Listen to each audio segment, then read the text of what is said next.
Why was she the only one not at the table? The light above the operations room flickered, a pale hum breaking the silence like a nervous tick. Around the table, maps stretched like scars across the surface, lines, circles, and colored markers drawn by hands that believed strategy could control fate. Men and women leaned forward, their postures stiff, their eyes narrowed, their pens tapping against notepads. Every detail mattered, and yet she wasn't there. She stood apart, pressed into the shadows by her own choice, arms crossed lightly, jaw tense. She could feel their energy, their urgency. She could see the way their eyes darted across maps, the way their voices cut through the stale air in clipped bursts of confidence. And still, she didn't move closer. Not because she wasn't needed, not because she wasn't invited, but because she already knew. Her breath came slow, steady, controlled. She taught herself long ago that silence was its own weapon, and in that silence she studied them, her team. She memorized the curve of their shoulders, the tremor of a finger drumming against the table, the small details that would outlive this night if things went wrong. Colonel Hayes cleared his throat. His voice filled the room, weathered but commanding. "We go in quiet, we leave cleaner. No traces, no glory, just execution." The words landed heavy but not new. He said versions of them before. He'd lived them longer than some of these soldiers had been alive. Hayes' gaze swept the room like a spotlight. He made eye contact with every one of them except her. And yet she felt the weight of his awareness on her shoulders. She knew what he was thinking. He didn't have to say it. Why wasn't she at the table? Why did she insist on standing apart? But Hayes was a man who understood ghosts. He didn't press. Not yet. The briefing ended with the scrape of chairs, the shuffle of boots, the quiet murmur of final confirmations. The team dispersed like smoke, each soldier following ritual, equipment checks, gear adjustments, calls home. She remained in the corner, watching, listening, breathing. And then she left. The corridor stretched long and dim, lined with doors identical in color, identical in weight. It smelled faintly of cleaning fluid and something metallic beneath it. Her boots echoed softly, each step deliberate, paced. She didn't follow the others. Instead, her body carried her where her memory had already decided to go, the hangar. The hangar was vast, hollow, and cold. Its steel ribs curved overhead, swallowing her into its silence. A sliver of night wind crept through an open side door, carrying with it the scent of rain-soaked tarmac. She froze near the entrance. Her chest tightened, not from fear but from recognition. The air here held memory, and memory was heavier than any rucksack. She had been here before, but not in uniform, not prepared, not composed. She had been someone else. A girl in a civilian jacket with frayed seams, her hands shaking as she searched the hangar for a face that never appeared. The face of someone who'd left and didn't return. She closed her eyes now, pressed the thought back into the shadows of her mind, but it fought to rise. It always did at the edges of missions like this. She leaned a hand against the wall. The chill grounded her. The silence echoed in her ears, louder than the engines of any aircraft. That's when she heard it, footsteps. "Thought I'd find you here." She didn't need to turn. She knew the voice. Sergeant Miller, too young for the weariness he carried, but trying to hide it behind forced confidence. "Shouldn't you be with the others?" Her tone was flat, not unkind, but not welcoming either. "I could say the same to you." She opened her eyes but didn't move. Miller's presence filled the emptiness with an awkward weight. She heard the creak of his gloves, the shuffle of a boot against concrete. He was nervous, always nervous around her. "They say you don't need the maps," he added after a moment. "That you just know, is that true?" Her lips curved into the ghost of something, maybe a smile, maybe a grimace. She finally turned. Miller's face was open, searching, as if he could find answers just by looking hard enough. "No," she said quietly. "It's not that I don't need the maps, it's that I've already walked them." His brow furrowed. Confusion, curiosity, maybe even a flicker of fear. He wanted to ask more. She saw the questions on his tongue, but she stepped past him before he could release them. She wasn't ready to explain, not yet. Yeah. Outside, the night stretched wide and merciless. Clouds hung low, swollen with unshed rain. Stars blinked faintly between the gaps like distant watchfires. The runway glowed with amber lights that pulsed against the mist. She walked toward the silence, her boots pressed into damp earth at the edge of the tarmac. For a moment, she stood still, staring into the horizon where the ground dissolved into darkness. It was too easy to let her mind drift, too easy to see not the present but the past, the laughter of a team she'd once belonged to, the warmth of voices on a night just like this. And then the silence that had followed. That silence was a wound she carried deeper than any scar. Her hand curled into a fist. She forced her lungs to draw a breath, slow, steady. She had promised herself she would not drown in the past, not tonight. But she knew why she had said yes to this mission when she could have walked away. She knew why the thought of quitting had never been an option.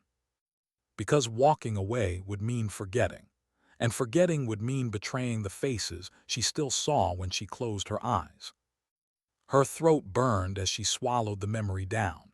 The truth wasn't one she could share with Hayes or Miller or anyone. If they knew what she knew, they wouldn't look at her the same. Yeah. Hours later, the roar of engines cut through the night. The aircraft waited on the tarmac, its belly open like the mouth of something ancient and hungry.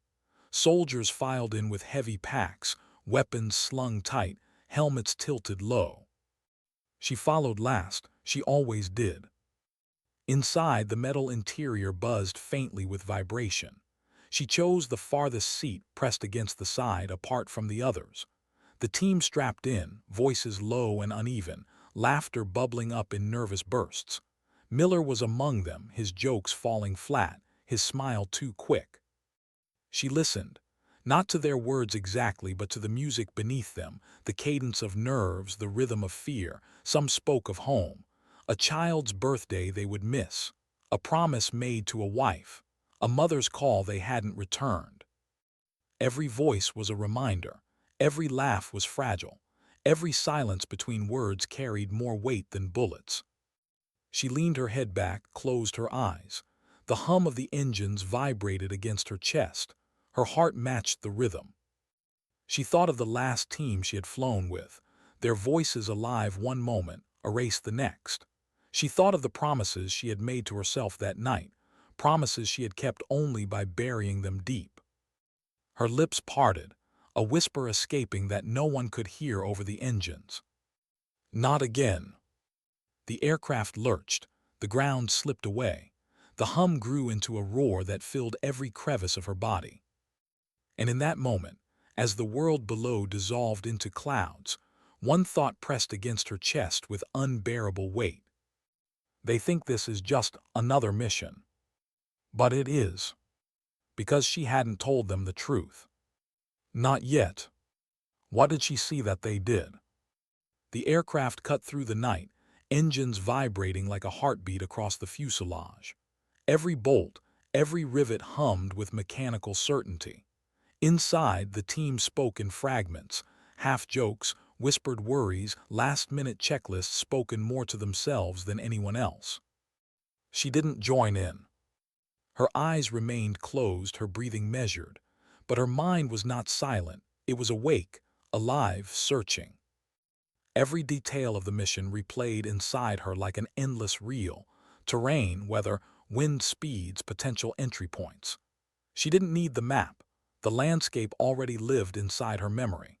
She knew which ridge would conceal them, which valley would betray them, which shadow would stretch longest under the moonlight. And yet beneath the sharp clarity of calculation, another layer pulsed, something heavier, something no one else carried.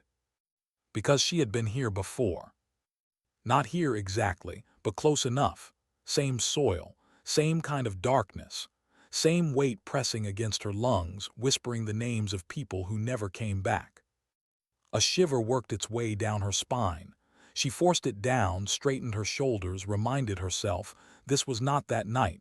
This was a different mission, different team, different ending. Or so she told herself. Yeah. Hey. The voice pulled her eyes open.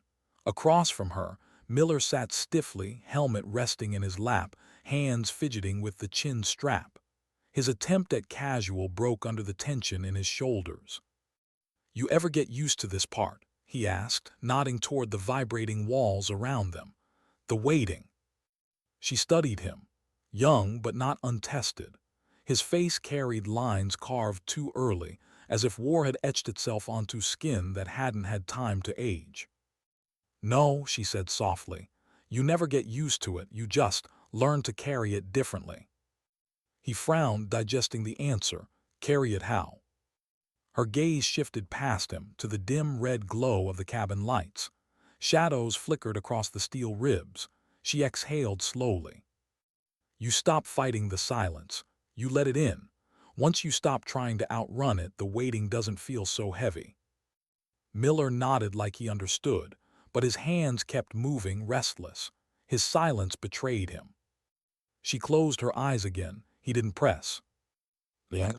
Hours blurred into minutes, minutes into heartbeats. The cabin's rhythm was hypnotic, the drone of engines, the steady breathing of soldiers half asleep, the occasional clink of gear.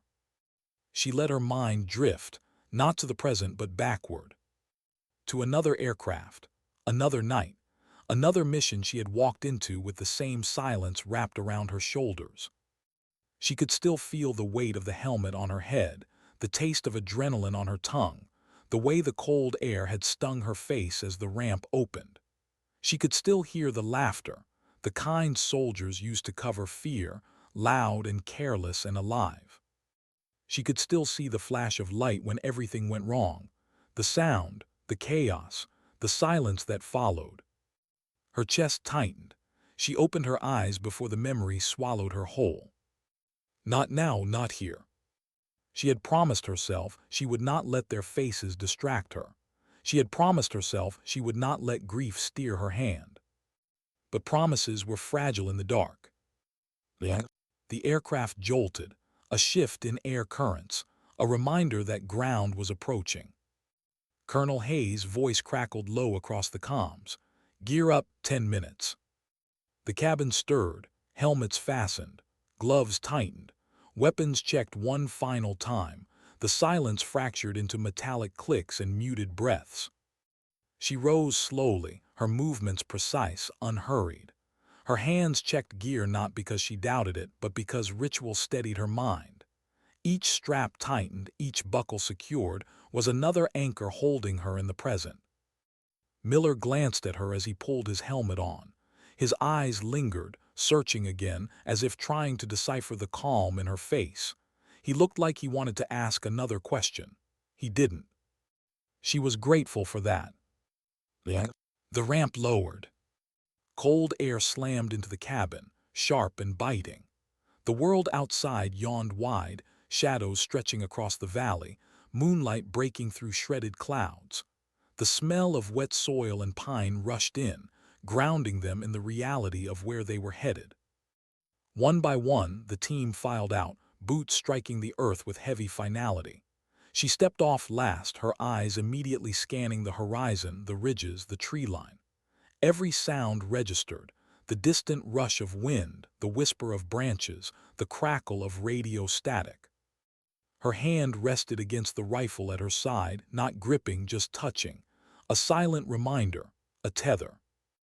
Hayes gave a series of signals. The team moved with practiced fluidity, spreading out, blending into the shadows. Their formation was tight, quiet, confident. She followed, her steps light, her senses wide open. And yet, even as she scanned the landscape, even as her body moved with disciplined grace, a thought pressed against her chest. Something was wrong. She couldn't name it yet, couldn't point to a sound or a shape, but her gut tightened in the way it always did when silence hid more than it revealed. Yeah. They trekked through the valley, boots sinking softly into damp soil. The moonlight painted everything silver, the ridges, the rocks, the restless trees. Their breaths formed faint clouds in the chill air. Hayes whispered commands. The squad responded like a single organism, each movement smooth, rehearsed. But her eyes kept drifting toward the edges, toward the shadows that didn't seem to move with the wind, toward the silence that felt too thick, too deliberate. Her chest tightened, she slowed just slightly. Her instincts screamed, not yet, not here, but soon. Her hand brushed against her comm switch. She thought of warning them, of breaking the fragile silence with 3 words, something feels wrong. But she didn't, not yet. Because she had no proof. Because she remembered what happened the last time she voiced a warning too early. How the others had smiled, reassured her, dismissed her as overcautious. And how, hours later, the ground had erupted beneath them. She clenched her jaw. She would wait, watch, gather certainty before she spoke. It was a dangerous choice, but it was one she knew how to live with. They reached the ridgeline. The valley spread out below, cloaked in mist. The objective lay hidden in the folds of terrain, a cluster of structures faintly outlined against the horizon. Hayes raised a fist. The team froze, crouched low, binoculars lifted, maps checked, whispers carried through comms. She stayed still, eyes locked on the horizon. Every muscle in her body was taut, waiting. Miller crouched beside her, his breathing quick, shallow. He whispered through the comms, his voice softer than the wind. "Why do you look like you've been here before?" She didn't answer, couldn't. Her eyes remained fixed on the shadows, on the silence that pressed too close. Because she had been here before, not this place, but this feeling, this weight, this moment before the world shifted from waiting to chaos. And she knew, with a certainty she couldn't yet prove, that the silence would not last. Not tonight. What breaks first in silence, the ground or the people walking on it? The ridge crouched beneath them, jagged rock pressing into their knees as they surveyed the valley. The night air was sharp, damp, carrying the faint metallic scent of rain yet to fall. Below, shadows pooled in clusters, obscuring the structures they had come for. Colonel Hayes whispered into comms, his voice calm, steady. "Mark the perimeter, 2 guards northeast. Possible sentries rotating west. Keep eyes open." Binoculars shifted. Silhouettes moved faintly against the dim glow of the horizon. Small, deliberate, human. The team responded with clicks of acknowledgement. No words wasted. Every soldier leaned into their role, eyes narrowing, hands tightening on their rifles. She stayed still. Her gaze swept not just the objective, but everything around it. The tree line that pressed too close, the mist that hugged the ground a little too thick, the quiet that felt almost rehearsed. Her breath caught in her chest. She didn't trust it.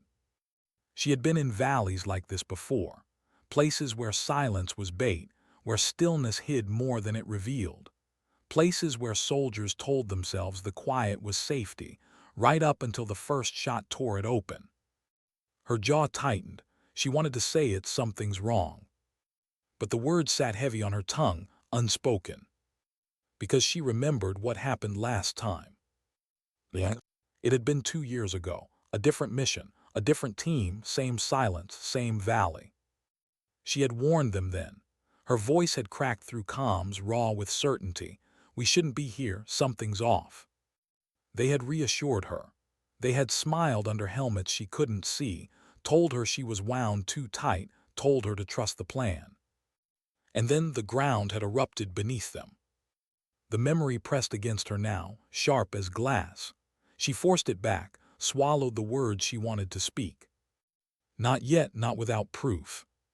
Her fingers flexed against her rifle, the leather of her gloves creaking softly. She counted the seconds between shadows shifting below, too regular, too even. Her chest tightened. This wasn't movement, this was choreography. Beside her, Miller shifted. He crouched low, trying to mimic her stillness, but his breathing betrayed him. Quick, uneven. She could feel his nerves like static in the air. "You see something?" he whispered, voice barely audible through the hum of comms. She didn't answer immediately. Her eyes kept moving, scanning, dissecting. Finally, she whispered back. Not yet. The truth was heavier than those two words, because what she saw wasn't tangible, not yet. It was instinct, a pattern written in the spaces between movements. And instinct was hard to explain to men who trusted maps more than ghosts. Yeah. Hayes motioned for the squad to move. One by one, they slipped down the ridge, disappearing into shadow. She lingered a second longer, eyes locked on the valley, searching for the thing that didn't belong. But it was too well hidden, too quiet. Her chest burned as she exhaled, then she followed. Yeah. The descent was steep. Loose rocks shifted beneath boots. The mist thickened as they reached the valley floor, damp against their uniforms, clinging like fingers. The team moved with practiced precision, formations tight, weapons angled, steps measured. Their breaths formed clouds that dissipated instantly in the cold. She stayed at the rear, her eyes constantly sweeping the edges, watching the places where shadow met mist. Every sound was amplified, the snap of a twig, the faint hiss of wind through pine branches, the whisper of fabric against fabric. Too loud, she thought, they were too loud, or maybe the valley was too quiet. She clenched her jaw. The weight in her chest grew heavier with each step. Yeah. They reached a stand of trees, branches looming overhead like skeletal fingers. Hayes raised a fist, signaling a halt. The squad froze, crouched low. He motioned to the objective again, structures faintly outlined through the mist. 2 teams, Hayes whispered. Alpha sweeps left, Bravo holds position, clean entry, no noise. Clicks of acknowledgement followed. The plan unfolded with fluidity, no hesitation. But she hesitated. Her gaze flicked to the tree line beyond. Something stirred, a flicker, a shift in the mist. Not movement exactly, but presence. The kind that pressed against skin, raised hairs at the back of the neck. Her pulse quickened. Her hand hovered over the comm switch again. She could almost hear herself saying it, something's there, we're not alone. But then she remembered the looks she'd received the last time, the smiles that carried doubt, the silence that followed her warning when it proved too late. She closed her fist, stayed quiet. Yeah. The squad split. Half moved left, slipping into shadows. Hayes stayed central, eyes sharp, scanning. Miller stayed closer to her, though she hadn't asked him to. His breathing was audible in the silence, uneven, betraying nerves he tried to suppress. She lowered herself behind a thick tree, eyes locked on the structures ahead. She counted guards, 1, 2, 3. She tracked rotations. Their timing was too precise. No wasted steps, no fatigue. Her stomach turned. This wasn't a casual outpost. This was staged. A trap. Yeah. Bravo, move, Hayes whispered. Her legs shifted. She rose with the squad, steps measured, controlled. Every sense screamed at her now, every instinct sharpened to a blade's edge. But she said nothing. Not yet. Yeah. The first structure loomed closer, corrugated steel walls, faint light bleeding through cracks, a generator's hum vibrating against the earth. The squad pressed forward, rifles angled, eyes narrowed. Hayes gave the signal. 2 men advanced, securing the entrance. One slipped inside, the other followed. The second stretched, silence pressed down, thick and unnatural. Then, a noise subtle behind them. She spun, rifle angled, eyes scanning the mist. A shadow flickered at the edge of vision, gone as quickly as it appeared. Her heart slammed against her ribs. She opened her mouth. But the explosion ripped through the night first. Yeah. Light, sound, chaos. The structure detonated in a burst of fire and steel, shockwaves slamming through the valley. The force threw her back against the ground, breath ripped from her lungs. Dirt and smoke swallowed the air, stung her eyes, filled her mouth. Shouts pierced the ringing in her ears. Hayes' voice barked orders through static. Miller's cry cut sharp, raw. The squad scrambled, disoriented, blinded by smoke and flame. She pushed herself up, lungs burning, heart racing. Her ears rang, her vision blurred. And in that chaos, as the fire spread and the valley filled with noise, her worst fear crystallized. It wasn't just an explosion, it was the signal. The silence had broken, and they weren't alone. Yeah. Her hand slammed against comms, voice cutting sharp through static. Ambush, we're compromised. But even as the words left her lips, she knew she was too late. She sat in the dark, her hands resting on the edges of the metal bunk, eyes fixed on the dull glow of the single ceiling light. The world outside was awake, vehicles rolling, soldiers shifting, conversations humming through the paper-thin walls. Yet inside her quarters, silence. Heavy, suffocating. And she let it sit there, pressing down, because silence had become her most familiar companion. But what made her pause, what made her fingers dig slightly into the metal, was the echo of a question that wouldn't let her go. Why had they looked at her like that? Why did their voices lower when she entered the room? She didn't join the briefing table because she already knew what was about to unfold. Yet part of her wondered if her absence only deepened their doubts. She had told herself it didn't matter, that she could live with being an outlier, the soldier who stood slightly apart. But tonight the silence was not soothing. It was sharp.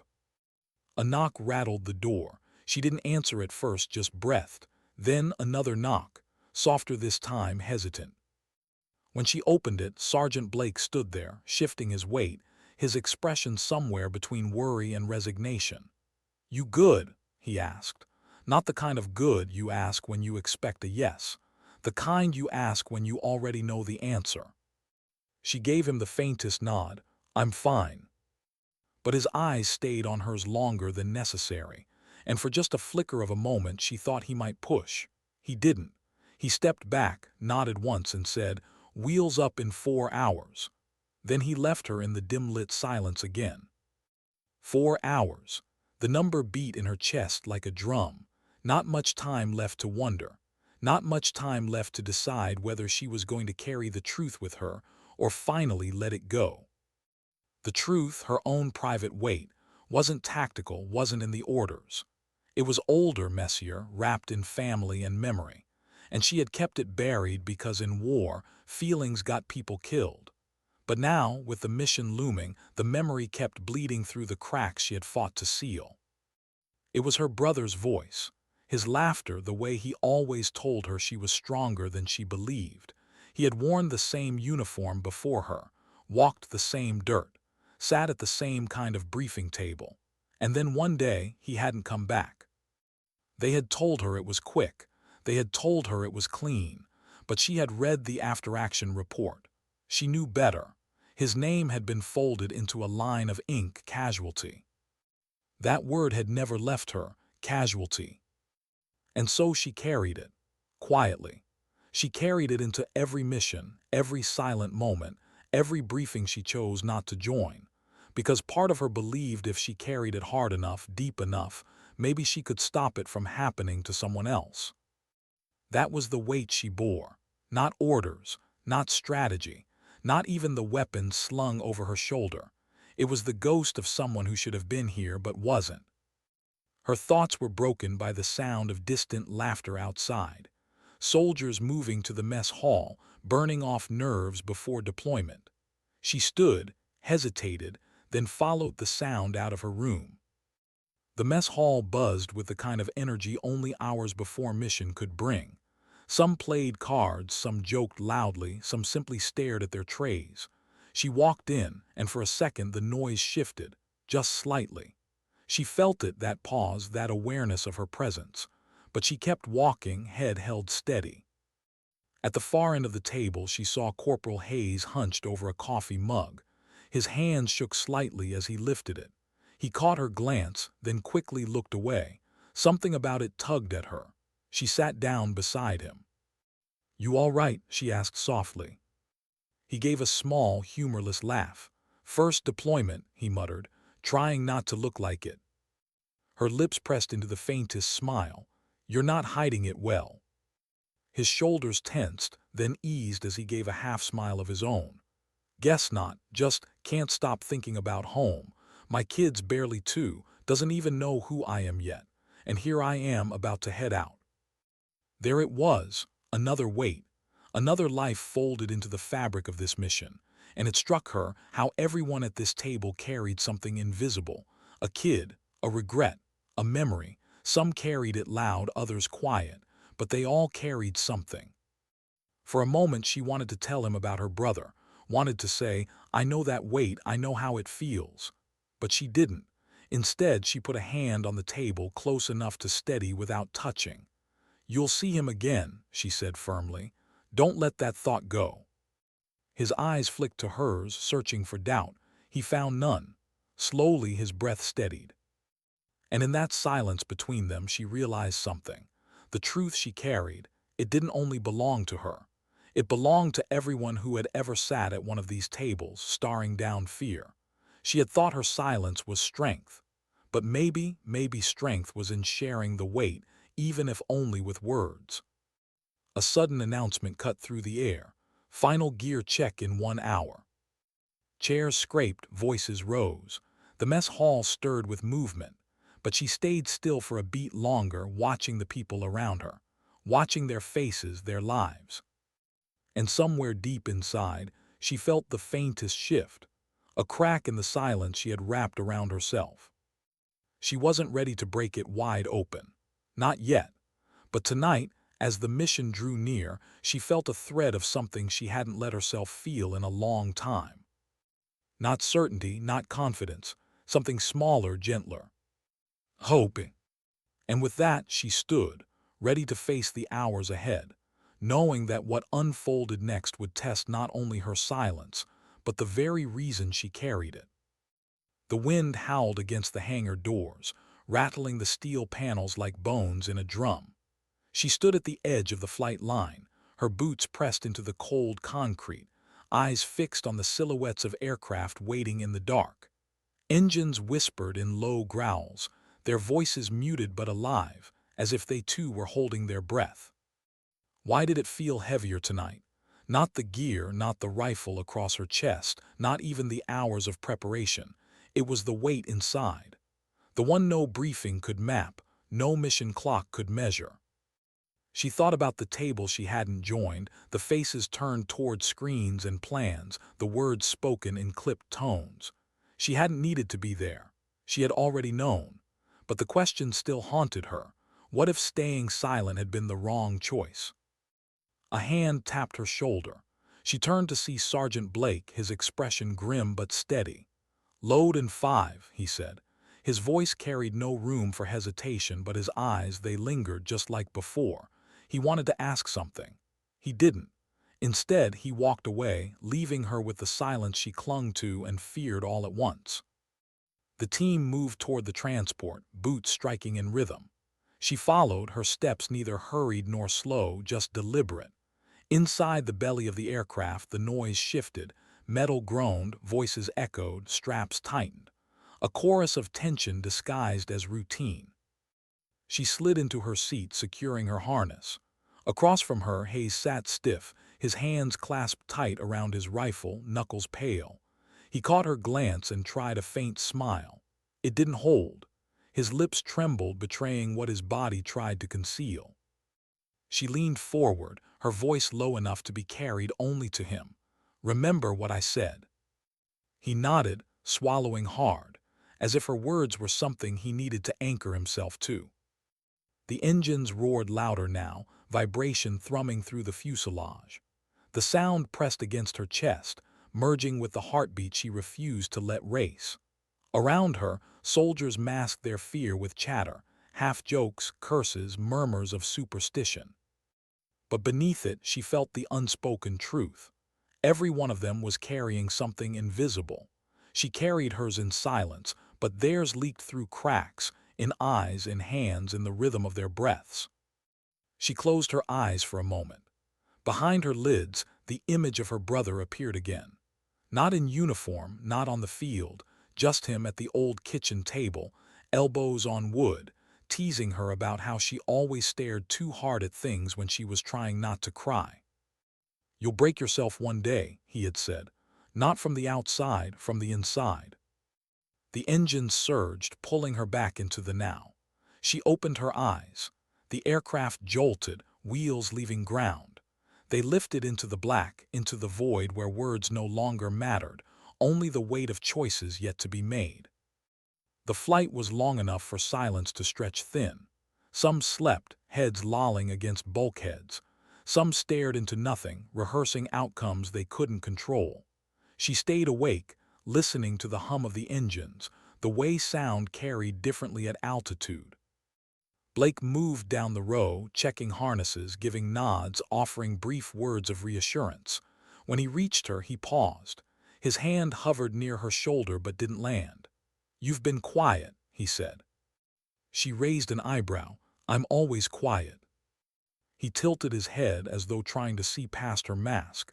Then he gave a single nod. "Stay that way, might keep us alive." The moment passed. He moved on, but the words clung to her, "Stay that way." Was silence truly her shield? Or was it the thing slowly fracturing her from within? Hours later, the red light above the hatch snapped on. Movement shifted from sluggish to sharp. Weapons checked, helmets adjusted, breath slowed. The ramp dropped with a hydraulic growl, and the night spilled in, cold, wet, filled with the sound of distant rain pattering against metal and earth. She inhaled, sharp and steady, as boots hit mud in sequence. They moved out, dark figures against darker ground. She was near the rear, her rifle cradled, eyes scanning every shadow. Each raindrop caught in the dim glow felt like static against her skin. The village was ahead, small structures hunched under the weight of weather, their outlines blurred. Intel had been clear, or so the table had claimed. A target here, an operation timed to precision. But she knew better. Missions on paper never matched the ground's truth. As they crept closer, her chest tightened. Something was wrong, too still, too silent. Even in rain, villages breathed, dogs barked, doors creaked, life had sound. Here there was nothing. Blake signaled a halt. His hand rose, fingers sharp. The team froze. She felt it in her bones before anything else. The absence, the kind of silence that didn't protect, it warned. And in that instant, her brother's voice returned, unbidden. "You'll break from the inside." The rain thickened, beating harder. Her breath slowed. Every muscle screamed to move, to speak, to break the silence she had chosen. But she stayed still, waiting, listening. And then there it was, the faintest scrape of metal against stone, not from their line, from ahead. Her eyes snapped to Blake. He hadn't heard it. None of them had, only her. Her lips parted, a word balancing on the edge of release. For the first time in too long, she wondered if silence was no longer safety. And as the rain pounded harder, masking everything but that faint scrape echoing in her mind, she realized this moment would decide it. Would she speak, or would she stay the soldier who didn't join the table because she already knew? The decision lingered, unspoken, as the team waited for a signal. And she held her breath, the weight of choice pressing harder than any rifle, any gear, any mission ever could. The rain poured heavier now, soaking through fabric, pressing every ounce of sound into the mud. She crouched low, boots sinking, rifle tight to her chest. The scrape echoed in her memory, sharp, metallic, deliberate. Not wind, not storm, human. Her lungs tightened as she studied the shapes of the buildings ahead. Too dark, too silent. Every instinct screamed at her. And for the first time in a long time, she felt her silence tighten around her throat, not like a shield but like a noose. Blake raised his hand, fingers flicking forward, signaling the next move. The squad began to shift, their formation crawling closer. She knew what would happen. In seconds they'd be inside that still village. In seconds boots would step where they shouldn't. And in seconds. Her breath broke into a whisper before she could stop it. Wait. It wasn't loud, it wasn't commanding, but it cut through the rain just enough. Blake froze mid-step, his head snapping back toward her. His eyes narrowed, question, judgment, challenge, all in one look. She held his stare, steady, refusing to flinch. Then she lifted 2 fingers, pointed toward the shadow where the scrape had come from. For a heartbeat, nothing, just rain pounding, drowning thought. Then another sound, fainter but real, the tiniest shift of weight against stone. Blake's jaw tightened. He gestured sharply, pulling the squad into cover. No words, just trust or maybe suspicion, woven into movement. The silence stretched, and then the night split. A burst of fire tore from the dark, rounds chewing into mud where seconds ago they would have stood exposed. Shouts, sparks, the air cracked with violence. The squad answered in reflex, weapons up, muzzles flashing against rain. The quiet village erupted, not with life but with ambush. Shadows spilled from corners, rifles sparking, footsteps pounding. She pressed against the wall of a low structure, heart hammering. The smell of wet earth mixed with gunpowder, acrid and sharp. Her eyes scanned, every detail sharp in the chaos, the flicker of muzzle fire, the way mud splashed under boots, the trembling breath of haze beside her. He was pinned, frozen, his rifle loose in his grip. She grabbed his shoulder, yanked him down just as a round, shattered stone where his head had been. His eyes widened, terror raw, but she didn't let him drown in it. "Focus," she hissed. "Breathe, now." Something flickered in him, maybe her certainty, maybe his survival, but his hand steadied just enough to lift his rifle again. The squad pushed forward in bursts, carving cover where they could. Every inch fought through storm and fire. Blake's voice cut commands through the chaos, clipped and sharp. But beneath it she felt his glances toward her, quick, measuring. Because she had broken her silence, and it had saved them. Her chest ached as she pressed forward, sliding into another pocket of cover. The rain plastered her hair to her face, cold against her skin.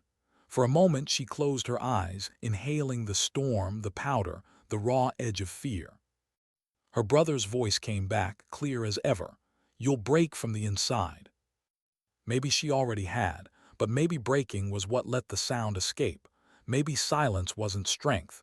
Maybe it was a wound. She opened her eyes, scanning. A figure shifted across the street, weapon rising. She didn't hesitate. One squeeze, one crack through the storm, and the figure collapsed into mud. Her rifle lowered slowly. Her breath was steady, but her mind burned because she hadn't just saved herself. She had saved them. And in that small, brutal truth, the silence that had once been her armor felt different, lighter. The squad pressed deeper into the village, shadows clashing with shadows, the fight a blur of survival. She moved with precision, every step tethered to instinct sharpened by years of carrying ghosts. But even in the chaos, the question pressed harder. Had she done the right thing, not pulling the trigger, not pointing out the danger, but speaking at all? Because now they would look at her differently, not as the quiet outlier who sat outside the table, but as the voice that broke silence and changed the night. Would they trust her more, or would they expect more than she could give? The storm offered no answer, only rain, only thunder of boots, rifles, commands. At last the firing ebbed. The ambush collapsed under the weight of their resistance. Bodies lay still in mud, rain washing over them without pause. The squad regrouped in the shell of a half-collapsed building, breath ragged, eyes sharp. The adrenaline still clawed at them, but the worst had passed. Blake stood near the doorway, scanning the dark beyond. His jaw clenched, his mind running calculations. Then slowly his eyes shifted to her. He didn't speak at first, just looked. And in that look there was something unspoken, accusation, maybe gratitude, maybe both. Finally he said, "You heard it before anyone." Her voice was calm, though her hands trembled faintly at her sides. "I just listened." He studied her for another breath, then gave a curt nod. Not praise, not yet, but something closer. Around them the squad shifted. Hayes slumped against the wall, chest rising in deep, shaky breaths. His hands trembled still, but his eyes found hers. And for the first time he gave her a real smile. Fragile, exhausted, but real. She returned it with the faintest nod. The silence after battle was different than the silence before. This one carried weight too, but it wasn't suffocating. It was heavy with survival, with the truth that they had walked through fire and come out breathing. She leaned her head back against the cold wall, eyes tracing the jagged lines of shadow and light. And for the first time, she wondered if her brother had been wrong. Maybe breaking from the inside wasn't the end. Maybe it was the beginning of finding another way to stand. But she wasn't ready to say it out loud, not yet. Instead, she closed her eyes, let the rain seep into cracks of silence, and whispered only to herself, "I'm still here." And the night carried those words, fragile but alive, into the storm. The night did not end when the firing stopped. It never really did. The storm still pressed against the broken buildings, 1,000 drops hammering metal and stone until every thought blurred with static. The squad huddled in the hollow of a ruined wall, breath ragged, weapons heavy in their hands. They were alive, barely bruised, shaken, but alive. And yet, even in survival, unease crept like smoke. Why had the village been so quiet? Why had they walked straight into a silence that hid teeth? She crouched near the opening, eyes on the dark street. Mud rippled under the rain, flowing like veins across the ground. Beyond, shadows shifted, but none moved with human weight. The enemy had pulled back, leaving only stillness and the aftermath of violence. Hayes sat with his back to the wall, helmet tilted low, chest heaving in silent rhythm. His fingers fumbled with a picture tucked into his vest. She didn't look directly, but she saw the edge of it, a toddler's grin, blurred by water damage. He stared at it like it might anchor him to something real, something beyond this storm-soaked ruin. Blake stood near the doorway, radio pressed to his ear, his face set hard. He listened, spoke in short bursts, nodded once. Then silence. He lowered the device, jaw clenched. "They knew we were coming," he said flatly. The words hung heavy. Everyone felt it, but hearing it aloud gave it teeth. "How?" one of the soldiers muttered, his voice fraying at the edges. "Intel said this was clean, just in and out." No one answered. The storm did. Her gaze flicked to Blake. His eyes met hers, sharp, unspoken questions pressing. He didn't voice them, not yet, but she saw the shift. He was calculating her, measuring not just the silence she had broken earlier, but the fact that she had been right. And it unsettled him. "Pack it up," Blake ordered. "We're moving." The squad stirred, weary limbs forcing motion. They gathered ammo, adjusted gear, wiped mud from optics. The rhythm of habit dulled the edge of fear, but it didn't erase it. She checked her rifle, her hands steady though her heart still thundered. Every movement was precise, deliberate. Not for herself, for them. Because they had looked at her differently when she spoke. And once silence was broken, it could never be repaired into what it was. As they moved through the drenched village, the emptiness pressed harder. Doorways yawning open, curtains shredded by wind. No signs of life, only shadows where life should have been. Hayes drifted closer, his voice low, fragile. "You think they'll send us back out after this?" She glanced at him. His eyes carried the storm, not rain, but the weight of uncertainty, the kind that eats at you in the quiet after survival. "Probably," she said softly. He swallowed, staring at the ground. "Feels like I wasn't supposed to make it through tonight." Her chest tightened. For a second she saw her brother in him, the same flicker of fear masked under uniform, the same weight of questions too heavy for anyone to answer. "You did," she said firmly. "Don't let that thought go. You're here, right now, that matters." His eyes lingered on her, searching for cracks in her voice. He found none, and though he said nothing more, his shoulders eased, just enough to carry the next step. They pushed deeper, rain turning the air thick, cold. Every sound was a question, every shadow a threat. And through it all, silence threaded back into her chest, but not the same silence she had carried before. This one felt alive, sharp, watchful. Because for the first time she realized her silence could speak without words. It could steady a rookie. It could warn a squad. It could be strength, not isolation. But that thought came with another. Strength meant responsibility, and responsibility meant she could no longer hide behind silence alone. They reached the edge of the village. Beyond, hills rolled into mist, their outlines blurred. The mission was fractured, the plan broken, and the question lingered like smoke: who had given them up? Blake raised a fist, signaling a halt. He crouched, scanning the horizon, his breath heavy. Then he turned to her, not to anyone else, to her. "You heard it first," he said. "Not accusation, not praise, just fact." She met his gaze steady. "I listened." For a moment the rain seemed to pause between them. His eyes searched hers as if trying to read what she wasn't saying. Then slowly he gave a nod, a thin thread of trust, fragile, uncertain, but real. The squad moved again, footsteps sinking into mud, each carrying their invisible weights. She walked near the rear, her rifle steady, eyes sharp, and inside something shifted. Not relief, not triumph, something quieter. A recognition that her silence, the one she had clung to since her brother's death, was not meant to bury her voice forever. It was meant to teach her when to use it. Ahead, thunder rolled over the hills. The storm wasn't done. Neither were they. And as they pushed into the dark, she whispered only to herself, words barely carried by the rain. "Not broken, not yet." The night swallowed the sound, but inside her chest it echoed louder than gunfire. The first rays of dawn were thin and gray, brushing over the horizon like tentative fingers. The storm had passed, or maybe it had simply exhausted itself, but the air remained heavy, scented with wet earth and smoke. The village behind them lay quiet now, the remnants of chaos bleeding into stillness. Every soldier moved with careful awareness, bodies taut, senses stretched to the limit. She stayed slightly behind, as always, scanning the horizon. The ridge they had descended the night before rose in the distance, gray and sharp against the pale light. Every shadow carried memory, movement, threat, the echoes of screams that had yet to fade.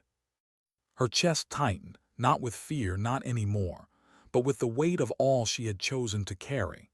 The silence she had broken, the voices she had spared, the lives she had touched. Blake walked beside her now, slower than usual, steps dragging just slightly. He didn't look at her, but she felt the unspoken acknowledgement of what she had done. She had spoken first. She had acted first. And in that act, she had redefined the line between caution and courage. Hayes emerged from the mist ahead, trudging, shoulders slumped under the weight of survival. His hands were still trembling, but his eyes met hers briefly. A faint nod passed between them, no words necessary. They all carried ghosts, and now some were lighter. The team regrouped at the edge of the ridge, the valley stretching far below, silent now except for the occasional drip of water from tree branches. The mission had fractured. Plans lay in ruins, and yet they were alive. She inhaled slowly, letting the damp air fill her lungs. Her mind, usually racing, finally slowed. The weight of what she had withheld and what she had revealed settled into a strange calm. It wasn't victory, it was something quieter, more enduring. A voice broke the silence behind her. Blake spoke softly, almost uncertainly. "You saved us." She didn't answer immediately. Her eyes scanned the valley one last time, noting every shadow, every stone, every faint trace of danger. Then she let herself relax slightly, lowering her rifle. "I listened," she said finally, calm but firm. Not boastful, not seeking validation, just truth. He nodded, the first true sign of trust passing between them. It didn't erase the night. It didn't erase loss. But it allowed the possibility of moving forward together, even after chaos. The sun climbed slowly, brushing the mist with warmth. Light fell over the squad, highlighting mud-slick uniforms, bruised faces, and exhausted but alive bodies. Every one of them carried the night in their bones, but they moved with the quiet understanding that survival wasn't accidental, it was deliberate. She stepped forward, surveying the horizon. Her eyes traced the ridges, the trees, the faint outlines of structures that might one day be safe again. And she realized something profound. Silence, when used wisely, could be strength. But words, careful, measured, true words, could save more than armor ever could. Hayes approached, hesitant, holding out a small notebook. She didn't take it immediately. Instead, she looked at him, at Blake, at the others. Their faces were etched with fatigue and relief, pride and quiet grief. She finally accepted the notebook, flipping it open to a blank page. She drew a single line, a small record of the night, the decisions, the moments that mattered. Not names, not tactics, just the truth of what had been witnessed. Because sometimes dignity doesn't speak, it simply acts. And then finally she allowed herself to breathe. Not the shallow, urgent breaths of battle, but deep, slow, unbroken breaths. The squad began moving back toward the transport, boots leaving tracks in the damp soil. She followed, last but not least, her rifle slung loosely, eyes bright with a clarity she hadn't felt in years. As they disappeared down the ridge, the valley behind them lay quiet, untouched by the storms to come, and she paused just for a moment to look back. The rising sun caught her face, warm against the chill. Shadows fell long across the broken village, and for the first time she felt the faintest weight lift, not because the mission was over, but because she had finally learned how to carry the silence inside her without letting it destroy the world around her. She exhaled softly, and then she stepped forward, joining the others. The last echo of the storm faded. Only the soft sound of rain dripping from leaves remained, a gentle reminder that life, like silence, could endure. And in that quiet, she understood the truth she had been seeking all along. Courage was not loud, it was steady. It was patient. It was knowing when to speak and knowing when silence could speak for you. The sun broke fully over the horizon. A new day began, and she walked into it unbroken, carrying her ghosts not as chains but as lessons. The mission was over, but the story, her story, had only just begun.